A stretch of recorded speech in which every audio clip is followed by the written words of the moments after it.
here, but if the street stops freaking out about their debt, like that thing could easily re-rate.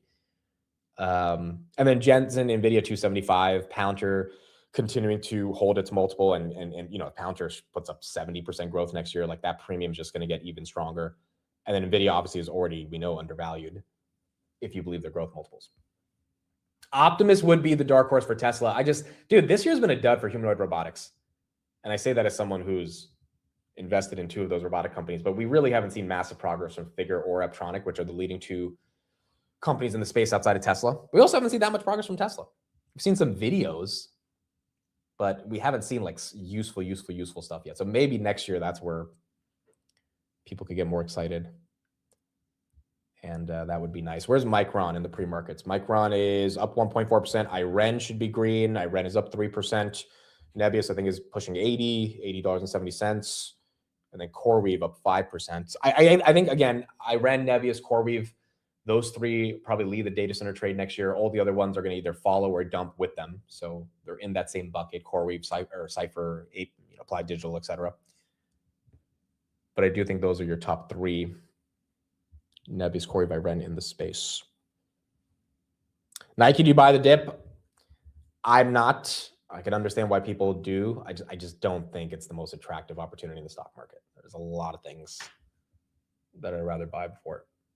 And also, again, the CEO said the tariffs are an issue. So maybe it reverses just for the hell of it. But if you believe the CEO, it's going to take another at least 2 quarters, which means you might have time versus having to buy right here. NVIDIA getting a little bit move.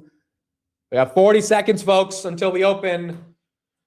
What do we think? Do we hold this momentum? We've had 2 days in a row where it faded by the end of the day. On Monday, it faded within about 20 minutes. So let's see. 7 trillion of options expiring today. Maybe this momentum holds and we can end out on a good note this Friday.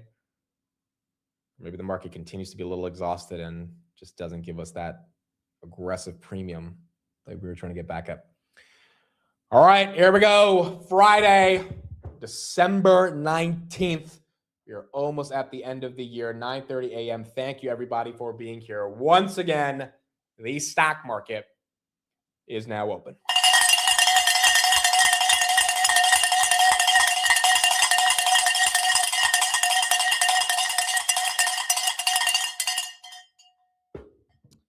All right, wake your ass up. Let's get into it. NVIDIA with a move above 177. She is trying.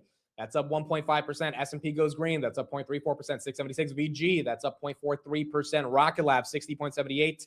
That is green as well. Back above 60 for the Lab of Rockets. Robinhood trying to push 120 again. 119.81. SoFi, look at that. 26.70. Let's get that bad boy back to 27. 26.70 up 2%.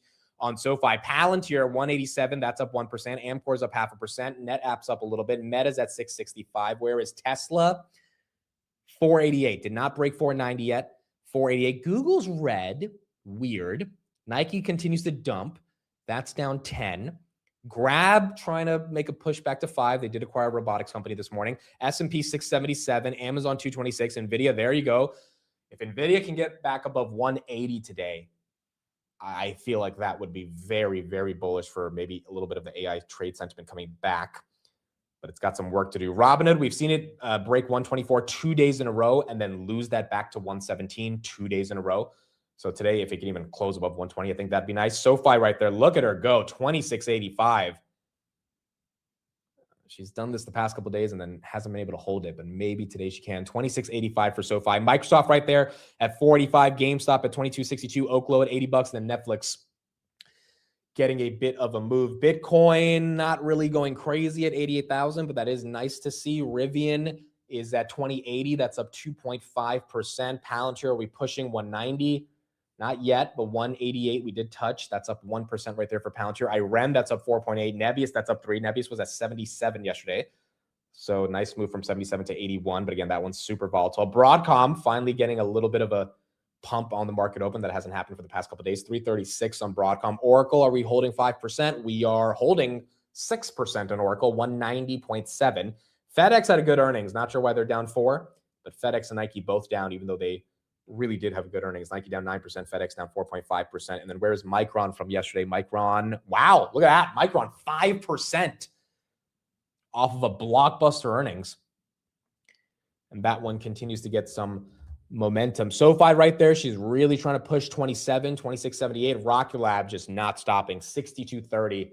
I got an email yesterday from a friend who says, I can get you into SpaceX, but you have to make a decision today, and your valuation is $886 billion. I'm probably not going to invest. Now, he's really confident SpaceX opens at around 1.5 to 2 trillion, which, to be honest, can you blame him?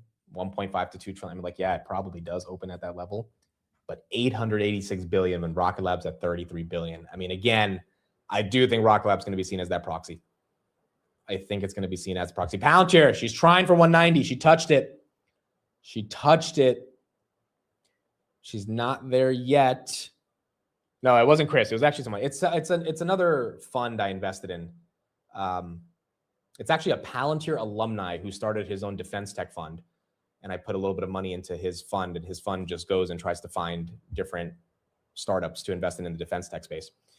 And I met him a year ago in California, but he had access to, but there's a 20% carry, there's a 4% fee. I'm like, there's all these freaking fees just to hope that SpaceX opens at 2x the original price. Like, there's a lot of assumptions baked into what he was saying.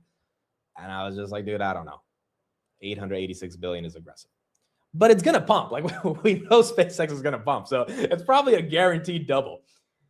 It's just, I would really have to feel confident that I could dump it day one, because I don't know if I want to hold it at that level, just given that scale of valuation that it's already at. DoorDash, that's up 1.34%. Medline, that was an IPO this week, 39.84. That's up 1%. Tesla 45 is not holding up that momentum. And SoFi loses everything. What is wrong with this stock? Cannot hold gains for the life of it. And I don't even blame SoFi here. I just feel like there's some fund manipulating or something. Like, goodness, how does it lose 40 cents in 20 seconds? Cannot hold on to their gains. Palantir right there losing 190, right back to 188. Rocket Lab 62.83, did touch 63. Nebius 80, and then Google at 303. Nike falls 10%, most since April, 59.26. That is down 10% on the day. You would have a lockup period when the IPO? Yeah, I didn't even ask him about that, but there's no way I wouldn't have a lockup period. All of these private deals, you have to have a lockup. And the lockup period is on average 6 months. It's like, I'm paying an enormous valuation. And like, yes, there is a massive bull case that this thing pumps, but in 6 months, do we really expect it to hold a 2x? Like, the public markets are not that forgiving, and people take profits pretty quickly. So I don't know, but I do know that Rocket Lab will be seen as the thing that people, now that doesn't mean Rocket Lab's valuation is amazing at 60 times price of sales here, but if it's pure momentum, I feel like that might be a better bet than trying to privately get SpaceX. Rivian 21, that's up 3.6. SoFi losing pretty much everything. 26.88. Someone just sold a lot at 26.88 for it to cause that dump. And then CoreWeave, 9%. Haven't seen a 9% move in a minute on CoreWeave. Look at that. 9% on CoreWeave. The reason I think is because they got added to the Genesis project with the Trump administration, but that's not that big of a deal because so did Palantir, so did NVIDIA, so did Intel. So I feel like there has to be a deeper reason why it's pumping. Nebius right there up 4%, but maybe it's just all the data center plays following Oracle's lead. And that's what's helping out.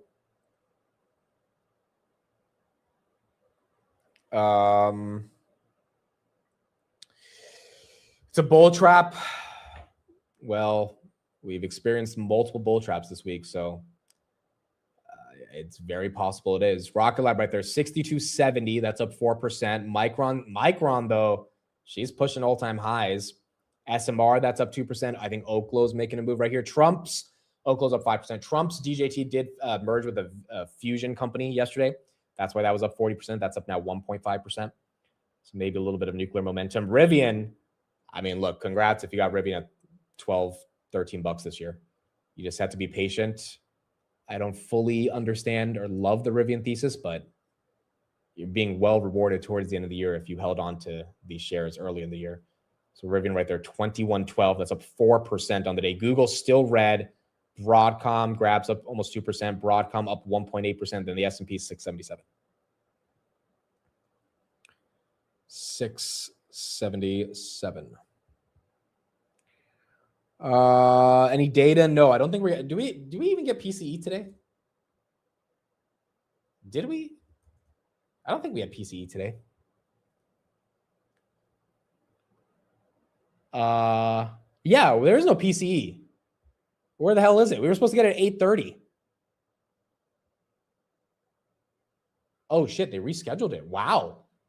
They came out and said we were scheduling it. They put it off, yeah.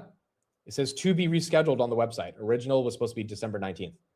Oh, that would have been a big move today if we had PCE, especially because CPI was really good. See, this is why people are saying they cook the books on CPI, because maybe they're not finished cooking the books on PCE. That might be the reason. Housing numbers today. Okay, that'll be out in like 15 minutes then if we get housing numbers. Dude, to be honest, if it's bad, they can keep that shit. They can keep it. We don't need it. If it's a bad number, don't show it to me. I don't care. It's like, I don't need to see the number. If it's bad, you can keep it. You guys can keep analyzing it. You can give a nice little excuse for why you need to continue looking at the numbers. We don't need to see it. I speak on everyone's behalf. Before Christmas, we really don't need to see it. It's okay. NVIDIA, 178. 178. Do you think someone's shorting SoFi?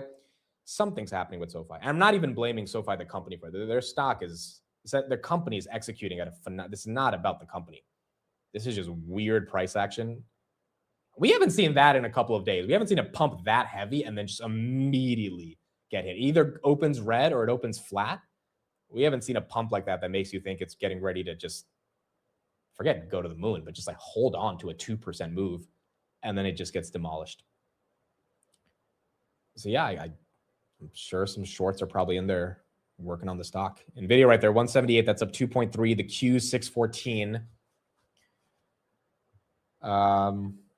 Yeah, that's like an NVIDIA style dump, right? We haven't seen that in a minute. And then Hood right there, 118. Hood as well, losing 121. Hood has lost 120 3 times in a row, but it's not fell below 116. So it's kind of in that range. Same thing with SoFi, kind of in that range of 27 or 25 to 27. Amcor back at 40, Qualcomm at 175. Where is Lemonade? That is down 1.6%. Oscar is below 15. We do not have a vote on the subsidies. So that's not doing well. Lunar's up 18%. Intuitive Machines. This is a space company as well, right, guys? We've talked about this before. There might be a space headline that's causing that one to get some love. Lunar, Intuitive Machines, that's up 18%. Oh, I forgot. It's triple. Yeah, it's quad witching. Of course. We literally talked about it in the morning and I forgot. Of course, this thing's going to run up 2% and then go down in like 5 seconds. Like, there's so many crazy things happening in the options market today. So many people exercising their calls, buying calls, hedging their calls immediately right when they buy them. Like, there's probably a ton of things happening here that could easily cause those price moves. Rivian, $21 right here. AMD, is she getting a move? AMD is up 3. So AMD and NVIDIA both moving together, which is very nice to see. Haven't seen that all week, basically. Google goes back to green.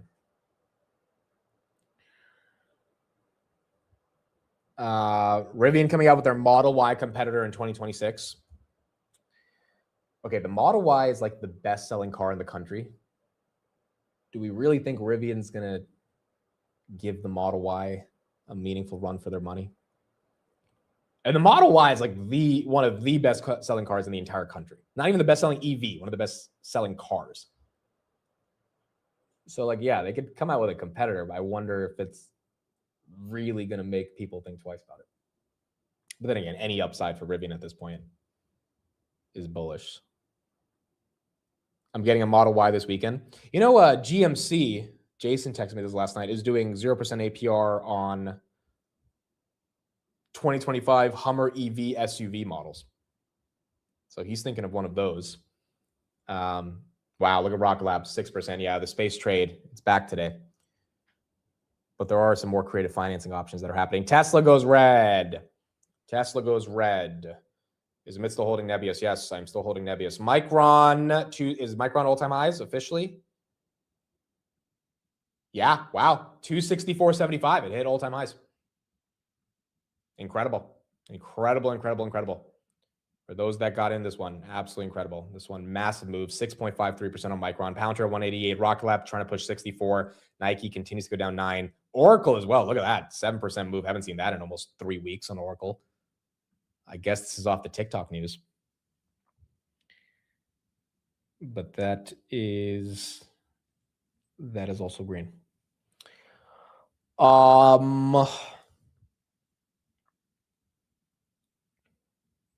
Rivian still up. I'm looking at a couple of other different headlines right here, seeing if we have something else going on. Again, Trump speaking at 1 p.m. The EU is having a meeting today as well. Oh, Carnival Cruise had earnings today. We didn't even look at that. CCL, that's up 4.3. Net income, 422 million. Revenue, 6.3. It's a slight miss on revenue. EPS beat. I guess people are going on cruises. All the cruise lines were up this week as well. Yeah, Carnival had relatively decent earnings. So there you go. That is green. Carnival Cruise right there, 4.16%. NCLH. So they missed on revenue. They beat on EPS. That one's up also 3% as well. CoreWeave, 11%. CoreWeave, 11%. I think anyone owning CoreWeave deserves this. There's just been nothing but ugliness for CoreWeave.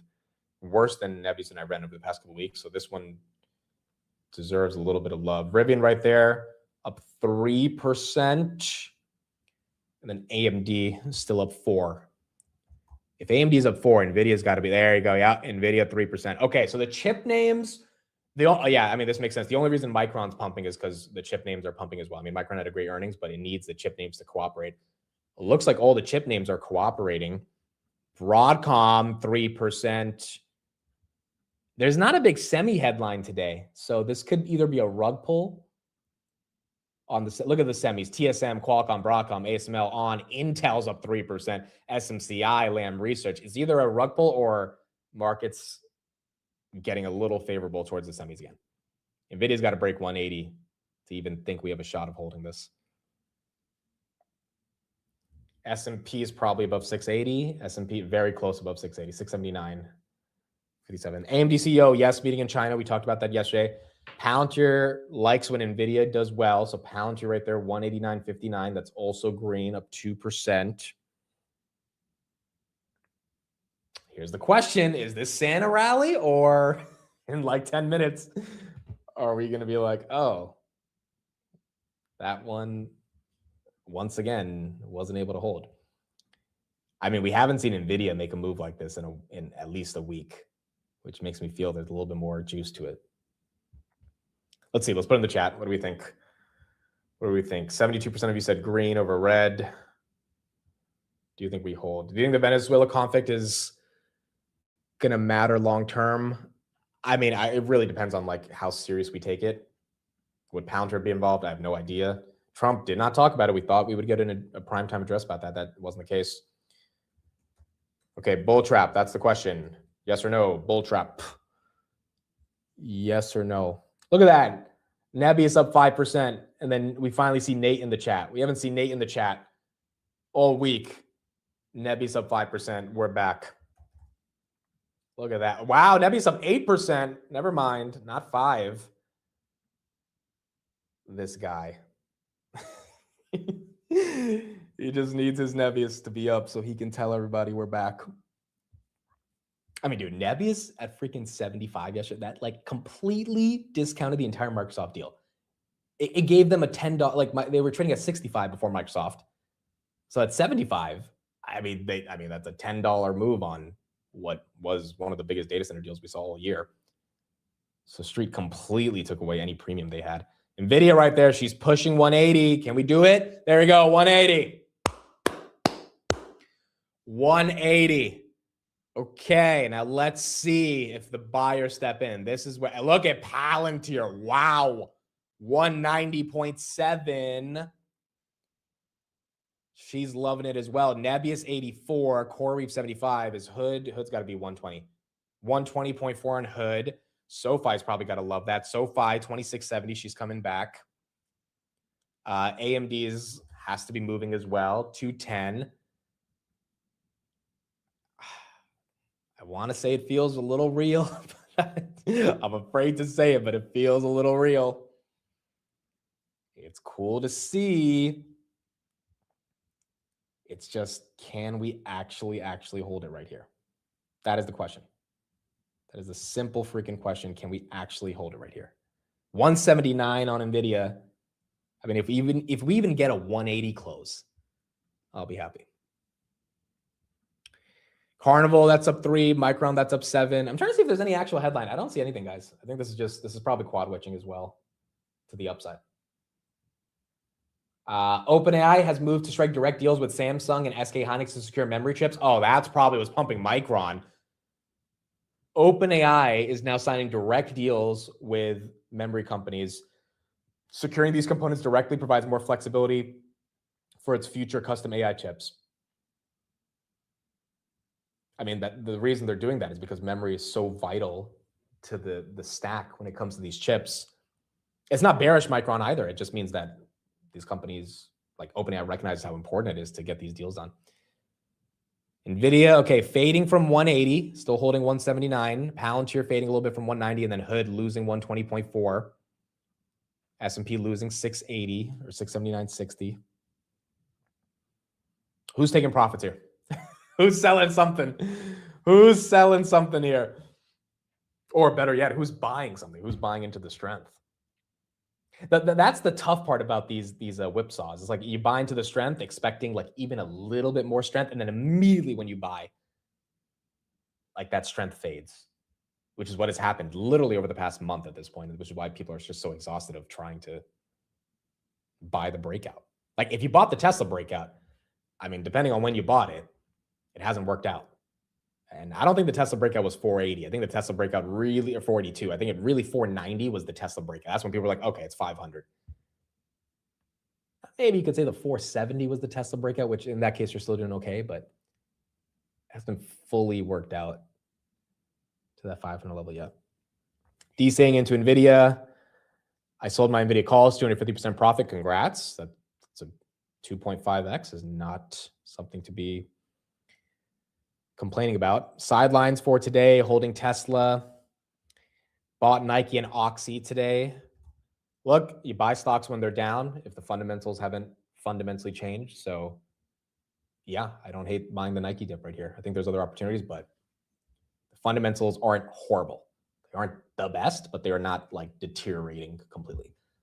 So if you like Nike, today is the day you buy. You don't buy when it's up 10% in a month. Doug said I'm buying Meta today. Where is Meta? Meta had that move back to 680 and then it got hit and it really couldn't hold it. This was after the metaverse news. Doug says I sold App at the bottom.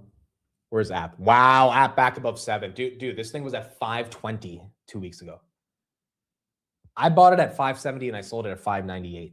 So I made a little money off this, but the SEC probe has not been that big of a deal for them. Amazon 227. Are we holding at all? NVIDIA is not really holding. I mean, she's holding, but that 180 breakout, if you whoever bought it 180 or 180.5 or 180.2, she just breaks your heart. That's now it's it's only been a couple minutes, but still. Hood once again below 120. Like this one, every time it breaks above, if NVIDIA, the broader market doesn't move, this one gets hit. SoFi though, 2660, I'll take it, up 1.4%. At least it's holding on a little bit. And then Oklo up 3.4. Where's BMNR? We haven't looked at that. BMNR 30.3, up 7%. I don't know if we're getting ETH 12K by the end of the year.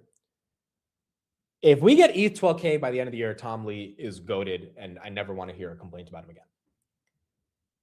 If we even get ETH 5K by the end of the year, I just think at this point, it's going to be tough to get there. But it'd be nice if we did. I'll take 5K. Yeah, I would, dude. At this point, I would take freaking 3,500. I'd be happy with that as well. We got Lutnick. Let's see what Mr. Lutnick has to say right here. This was early in the morning. Once again, the White House sending him to talk about this affordability crisis. Let's see what Mr. Lutnick has to say. Tonight, because some of them were just mathematically impossible. Listen to what he said about bringing down the price of prescription drugs. Listen here. I negotiated directly with the drug companies and foreign nations, which were taking advantage of our country for many decades, to slash prices on drugs and pharmaceuticals by as much as 400, 500, and even 600%. Well, if you cut something by 100%, the cost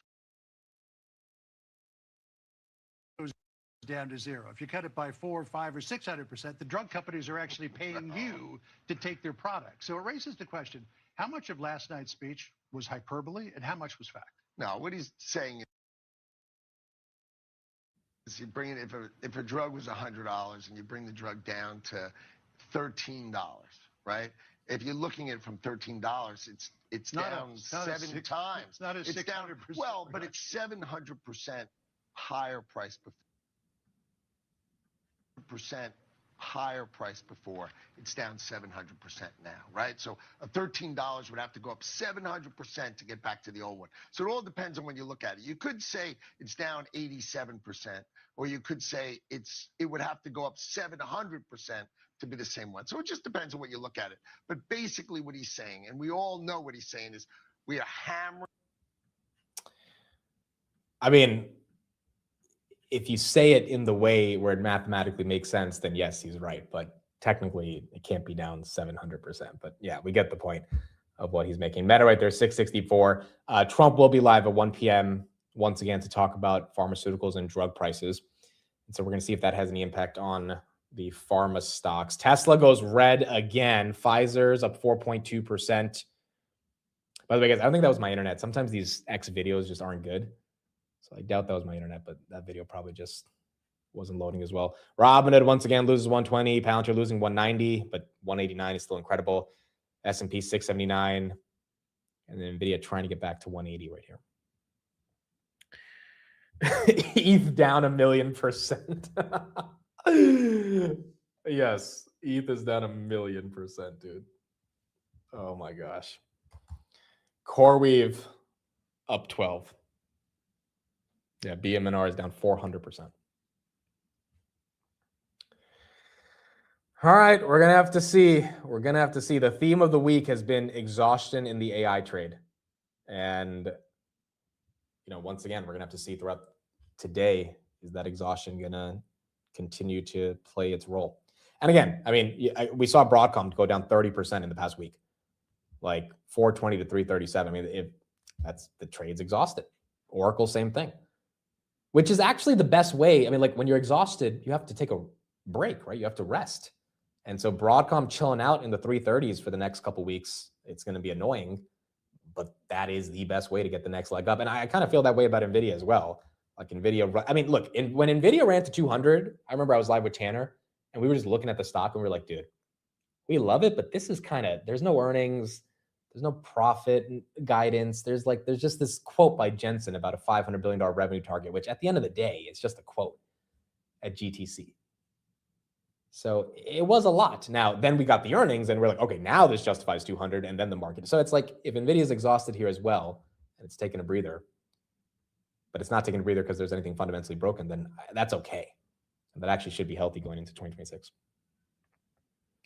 Rocket Lab, though, is not exhausted. My goodness, 64.33. This one has almost recovered the entirety of their loss from the October highs. Topped out at 73. It's at 64. That's not that far away from 73. There's a world where that happens. Are you playing the Powerball? How much is the Powerball today? How much is the Powerball? 1.5 billion. That's crazy. My dad grew up selling lottery tickets. In the liquor store, he sold a lot of lottery. I used to see a lot of people come in every day and buy lottery tickets. It actually gave me a pretty interesting perspective on the lottery. Because what I would really see is a lot of blue collar workers come in, nurses, mechanics, etc. And the three things they would buy would be liquor, cigarettes, and lotto tickets. And I just saw this happen for years and years and years. And I don't know, that whole idea of it kind of turned me off to the concept of the lottery. It's almost like you're buying hope more than anything. And the odds are so against you. Like it literally should be something you do for fun. But I would see the same people come in every Friday and they would have a strategy. Like they would play like 45 different permutations. They would spend a good $150 on different numbers they think would actually win the lotto. And I'm looking at this shit. I'm like, bro, you have a 1 in 40 million chance. And they were trying to apply a strategy towards it. So I don't know. It always took me away from the idea of the lottery because it made me feel like it's just constantly rigged against you and it's hard to win. And then the worst part about it is, let's say you do win and everyone knows you just made 1.5 billion. The amount of stories of lottery winners that now are just not safe for the rest of their life. They try to be anonymous, but it never works out. And you've got all that cash that is just yours. It's a little scary if you do actually end up winning it. So I'm probably not playing the Powerball, but if it does end up doing well, then that would be nice for anyone in the chat who wins 1.5. If anyone wins the 1.5 billion, can you just buy up all of the ETH supply? Can you just like get ETH back up to 4,000? That'd be nice. Nvidia highs of the day 180.3. 180.3. Okay, so a little bit of rejection, then it came back. Now, so this is the second time we hit 180. Now we got to see if we can hold it up. Yeah, can you buy all of Grab too? That'd be nice. That'd be very nice. Well, first of all, 50% of it's going to be taxed. Like you're not actually going to get 1.5 billion unless you pick the payment plan versus the cash up front. But it's always smarter to take the cash up front, even if you have to pay the taxes. Just like the safety of getting it over time matters. 267 on Micron. I think Carnival is up 6%. Cash value 650 million. I mean, 650 million is not too bad. Although I do think there's another argument with the lottery. ASTS, by the way, up 5% as well, which is that if you get that much cash and you didn't really work for it, again, there's a lot. And again, I got deep into this because I used to see the lottery playing every day. So I really actually tried to. And my grandpa, he passed away in 2022, but he loved the lottery, like the scratch offs. Like he would be playing. He'd play a couple $100 worth of it literally every week. And then I got into it because I saw the scratch. I was like, hey, let's see if, the magic number is 12. Let's see if we get 12 and we win $300. Like it became this kind of like dopamine effect for me as well. But the odds are so against you. Now, the thing is, if you win 650 million and you didn't do anything to really deserve it outside of picking some numbers, it also messes with your mind because it makes you start to think that like you don't actually deserve it. And, your life starts losing purpose. It's like, did you actually do anything to get the money? That stuff is a whole different question to analyze.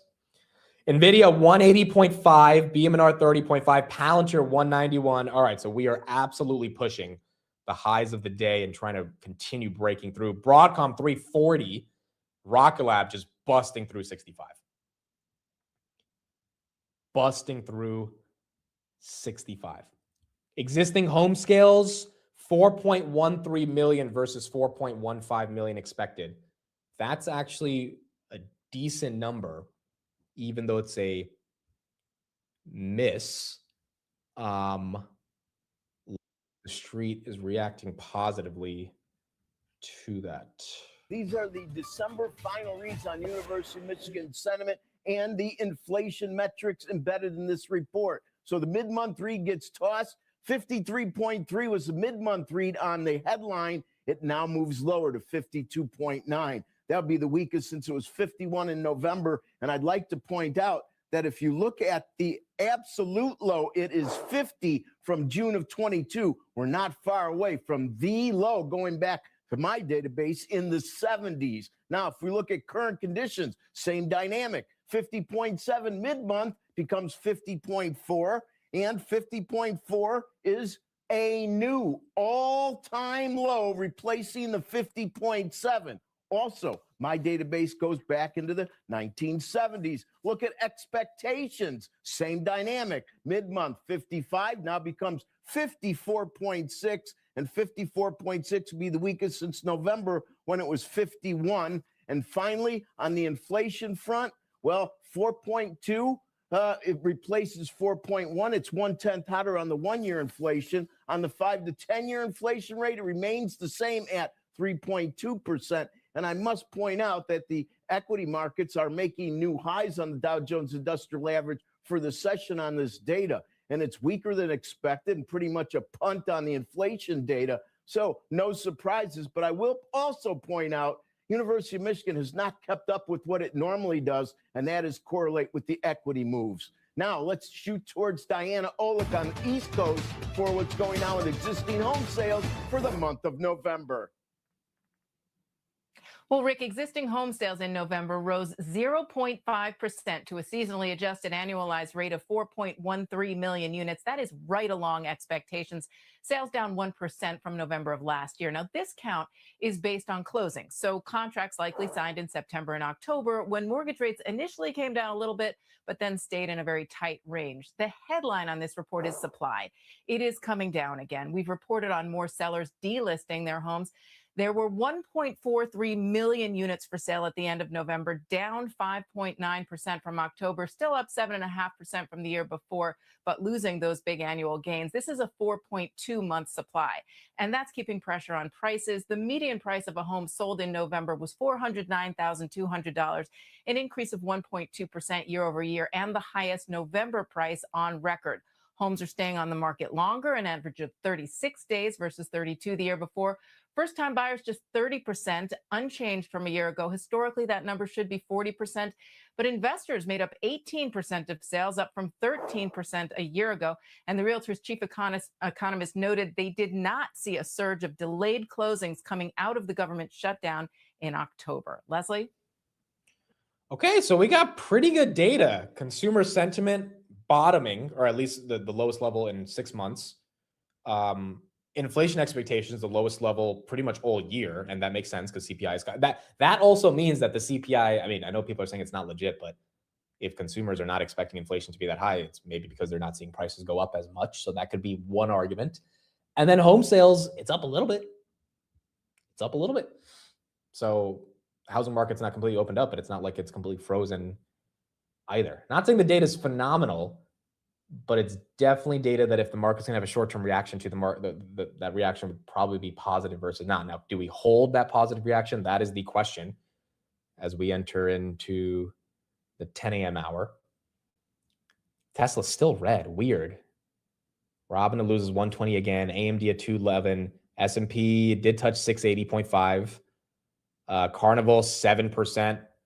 Great earnings and good consumer sentiment, low inflation, that'll help. Rivian, that's up 5%, then Micron, that's up 6%. And then NVIDIA loses 180 again. If it hits 180 after this, which it did just now, that's the 4th time it wobbled between 180, got to 180.7. But at least you're seeing that 3% move. Where's fear and greed? We're definitely closer to neutral, I would imagine. Fear and greed is at 47 neutral. Yeah, you can't necessarily say there's fear here. Nuclear's loving it. Oklo's up. SMR is up. Yep, Oklo up 5. I don't know. I think a lot of this move has more to do with quad witching, to be honest. Like, that data was good, and that's a jolt. But given some stocks are green, some stocks are red, when you should see a little bit more of a trend, to me feels there's some quad witching going on that's affecting a bunch of these. I mean, the amount of options on Tesla that are expiring today must be crazy. I mean, let's just take a look. Tesla, let's just look at the 480 call on Tesla today. What's the open interest? Yeah, dude. I mean, these calls are we've got, dude, there are calls at 550 that are expiring today. 14,000 open interest. There are calls at 600, 24,000 open interest. I mean, how many people do you think took some of those calls on the breakout on Tesla? And those are expiring today. You got 15,000 at 450, 11,470. I mean, you got tons and tons of calls here that are probably going back and forth. PayPal, that one's still red. Yeah, if they sold those calls, they're getting paid. PayPal 59.41. BMNR 7%, not horrible. At least you're seeing a little bit more. And Palantir 191.50. I mean, this thing touched 193 a couple days ago overnight, and then it faded away. 191.50 right there on Palantir. Is Nike getting worse? Nike is still stuck, 9% down. At least it's kind of bottoming at 59, maybe. Touched 57 for a slight bit. If NVIDIA starts selling off, we're probably red again. Yeah, NVIDIA 179. If we see like 177 NVIDIA, that gives up a majority of the move. That might end up hurting us. Palantir 192.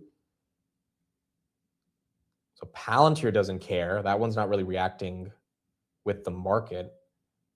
Rocket Lab just below 65, and then Broadcom 338. What do you think about Shopify? Love Shopify, expensive multiple. You buy this one and you don't look at it type of stock, which is hard to do because it's a growth stock, but it also is one of those stocks that's just not rewarded you in the short term. Like you really take a long-term view and this one plays out. I just, you know, paying a bit of a multiple on this one. Shopify 160. Also, they're growing. Shopify's growth is not like hyper growth though. It's really amazing growth. And you can't discount it, but it's not like, you know, you have to own it as a growth stock because you're missing. I mean, the time to do that was like 8 years ago in 2017. That's when their e-com business was really scaling globally. But still a great company. Nebius up 9%. Again, this what you can't get too highs on the 9% days and you can't get too lows on the 9% down days because they happen almost every week for a data center play. Like a Nebius Iran core, we've like you just gotta roll with the punches up or down on this one.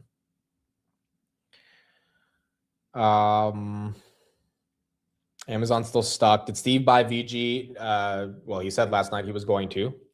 So we'll see if he does it. I think it'll be on the close. And we'll see. Okay, can someone explain to me this BMNR 50 billion new shares thing?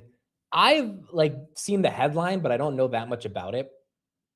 There's a shareholder vote on 50 billion shares. I honestly have not even read into it.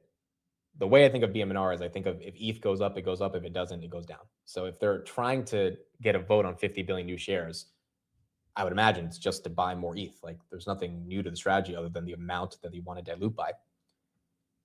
Which is why I kind of don't have that much of an opinion on it, but apparently that's what they're trying to do. Voted against, they vote against it. So what is the exact, someone give me the bull and the bear case.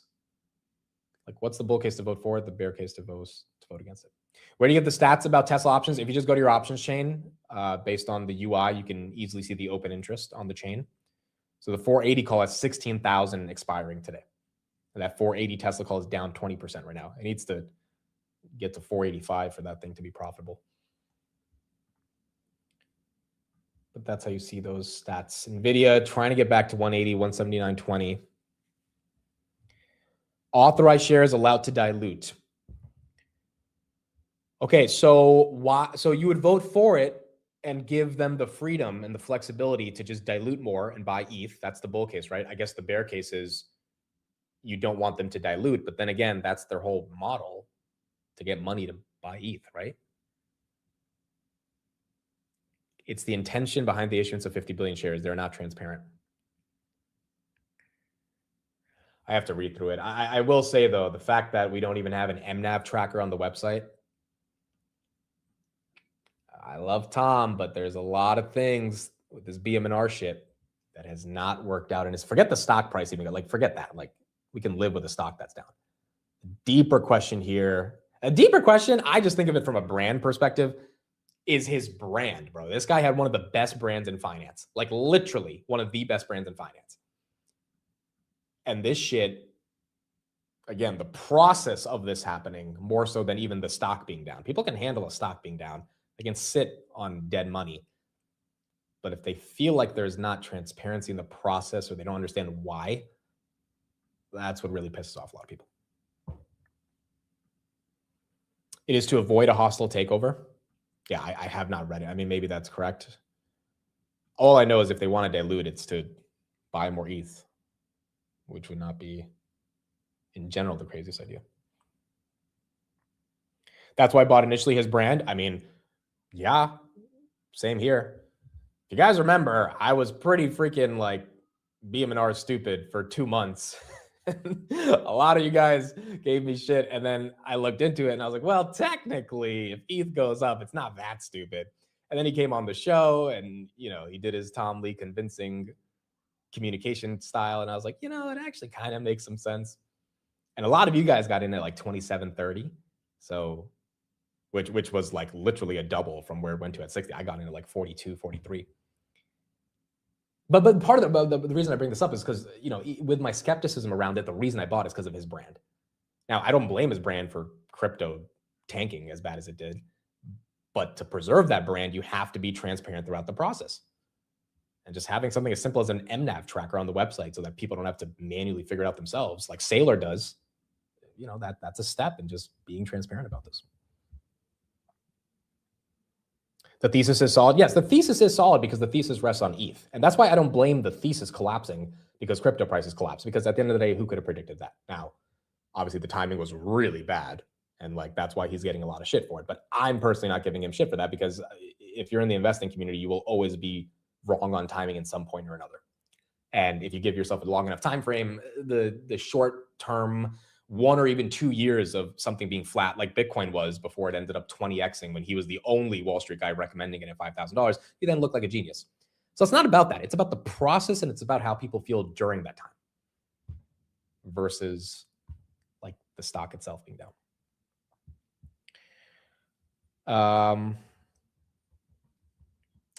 It was just a glitch. Dude, I think he's right about that though. Like we give him shit, but I think he's right. There probably was some stupid glitch in Binance and that caused these massive liquidations. And like as annoying as that explanation is, it's probably the reason. Like I don't know what else explains that much liquidations in crypto. Unless everyone just woke up and said, we don't care anymore. Which may be, but let's get some analysis on Nike. By the way, Triple V, thank you for being here. Thank you for the $200 super chat. Deeply, deeply appreciate you. Triple V, for those that remember, this was 2 quarters ago. He bought 100,000 shares of Nike and traded it. And I think he bought at 62, sold at 67. This was back in like August of last year, I think. Or maybe it was this year. But that Nike trade completely could not have been replicated again yesterday because this thing just went right down from 67 to 59. Here's some coverage from Jefferies on Nike. It is distorting resources and time and effort, and that's in North America first and running. The company talked about China on their call last night to say, look, we're going to focus on China next. They have a pilot program going on right now with a store and a couple stores where they're resorting and resetting the assortment, and that's starting to work. But China is going to take time. I actually think China will start to bottom in the next few quarters, and we'll go on from there. But, you know, the focus on the market today should be about the progress in North America, which is a very good positive green shoot for the business. Right, we'll get to it. But what is the problem in China right now? Is it about merchandising? Is it about order books, something else? I think it's about the economy over there. You know, generally speaking, we're seeing most companies that produce or sell into China are having difficulties. So it's not Nike's fault. You know, the consumer in China is more price sensitive, and Nike's having to deal with that. In addition, you know, Nike has to kind of reset the playbook in terms of product, and they're going to do that, and it's going to take time. Look, we think it takes another 3 to 4 quarters in China to fix, but you know what? In the near term, North America is really getting better, and that should be the focus right now. Investors should buy the stock today, looking at for 2 years from now, which we think we'll see earnings per share start to rally back from where they are today.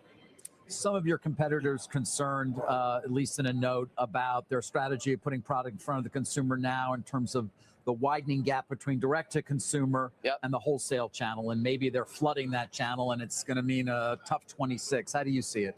Yeah, look, I think what's encouraging is that the sell-through rate in the new products in running are working well. And if you look at the direct channel distribution, the reason why it's lagging the wholesale channel distribution is they changed the pricing architecture and the promotional architecture in that channel distribution, meaning they're being less promotional. And being less promotional is creating a lower sales growth rate for that channel of distribution. So I actually think it's becoming a healthier channel for the company. You combine that with a more balanced distribution with wholesale coming back. I think it actually says this company's doing the right things as we look over the next 12 to 24 months. How do you assess the competitive posture at this?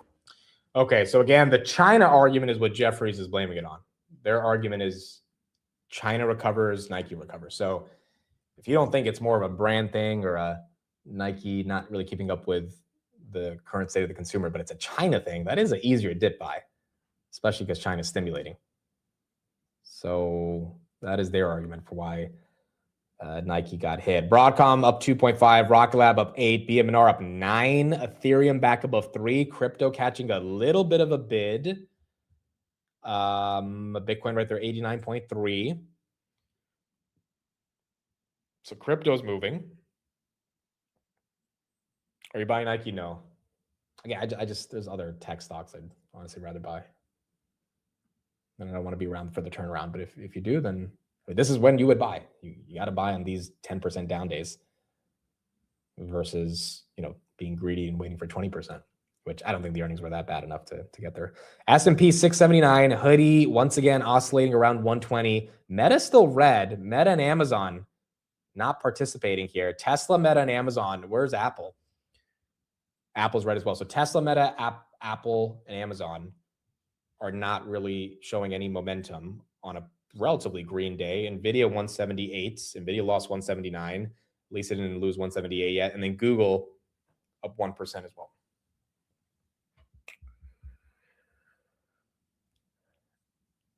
VG's on fire. Where's VG? VG. See, the thing about VG, again, we were talking about it last night. It's like, I don't really know if a 4 or 5% move even is relevant.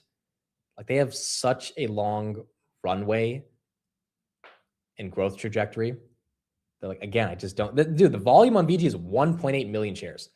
Like, who cares about 4% on this? There's no volume here.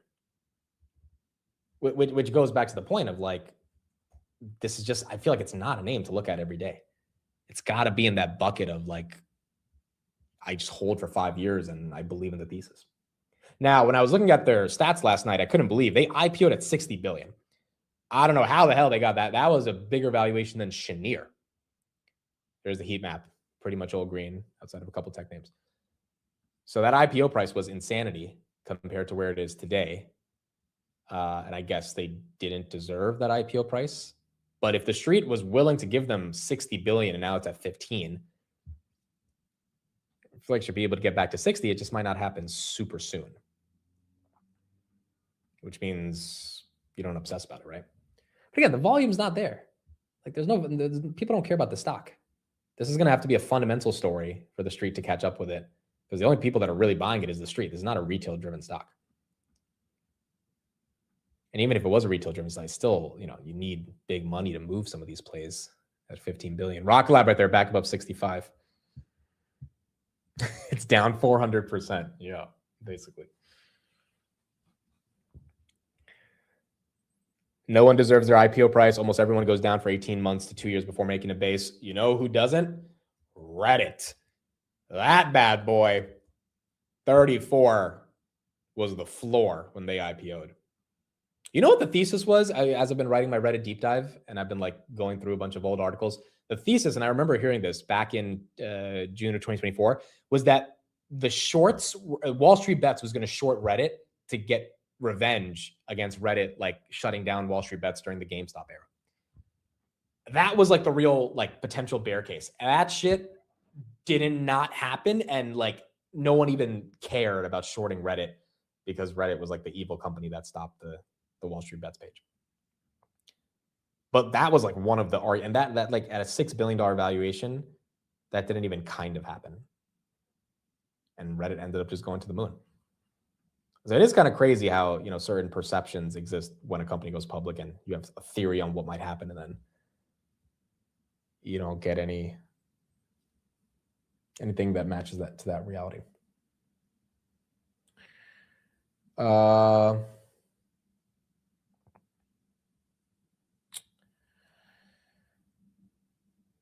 Jane Street coming back. Is it 10:30? No, we still have 8 minutes. ETH just lost 3,000 again.